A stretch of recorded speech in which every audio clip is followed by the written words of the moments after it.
తెలంగాణ రాష్ట్ర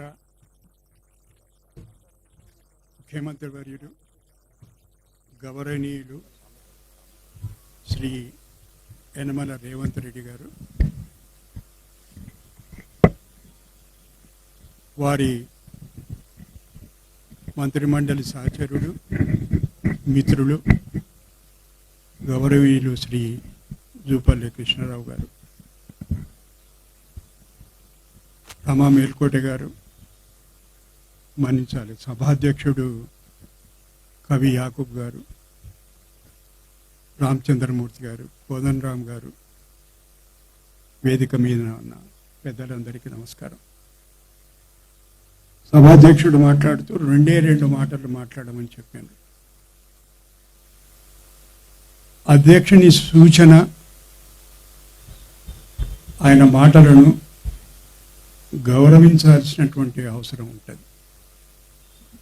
ఇక్కడికి 1-2 కిలోమీటర్ల దూరం పోతే అక్కడ ఏం జరుగుతుందో మనకు తెలుసు. అటువంటిది కాకుండా సభాధ్యక్షుని సూచనను పాటిస్తూ 2 మాటలు చెప్తాను. పుస్తకం అంటే ప్రేమ. పుస్తకం చదివే అలవాటు ఉంది. అది నన్ను మలుపు ప్రచురణలు, బాలరెడ్డి గారు ప్రచురణకర్త, బాలరెడ్డి గారిని దగ్గరికి తీసుకొచ్చి, ఎందుకంటే బాలరెడ్డి గారి పుస్తకాలు ఏవైతే ఆయన ప్రచురిస్తారో చాలా సంస్థలు ఆ పుస్తకాలను ప్రచురించాలి. ఆయన ఒకరోజు వచ్చి,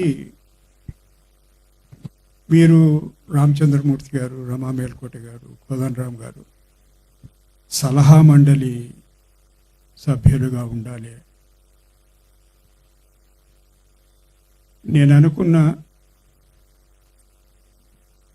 అడగంది ఇచ్చేదే సలహా కదా, మళ్ళీ సలహా మండలి ఎందుకు?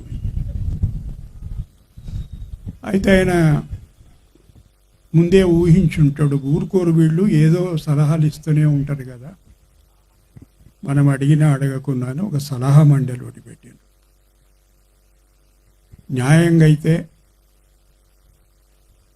మేము ఇచ్చే సలహాలు ఏముండవు, మేము సలహాలు ఇస్తే వాళ్ళు స్వీకరించేటివి ఉండవు.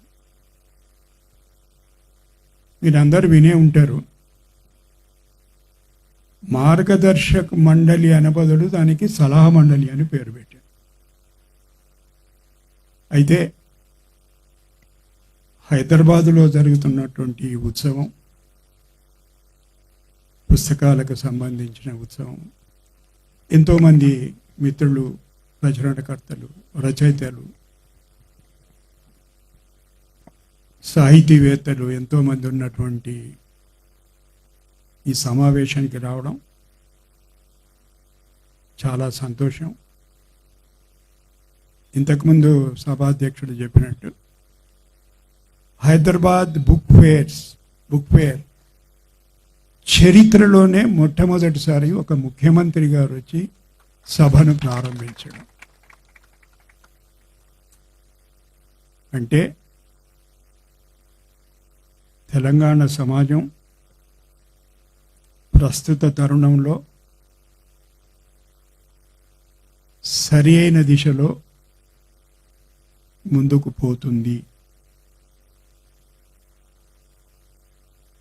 గౌరవ ముఖ్యమంత్రి గారు రేవంత్ రెడ్డి గారు తెలంగాణ సమాజాన్ని విపరీతంగా ప్రేమించేటువంటి వ్యక్తి. మనందరి పట్ల ఎంతో ప్రేమ ఉంటుంది తప్ప ముఖ్యమంత్రి గారికి కొన్ని నిమిషాల సమయమైనా చాలా కష్టం. పుస్తకాలను ప్రేమిస్తే, పుస్తక ప్రియులను ప్రేమిస్తే సమాజాన్ని గౌరవించినట్టు.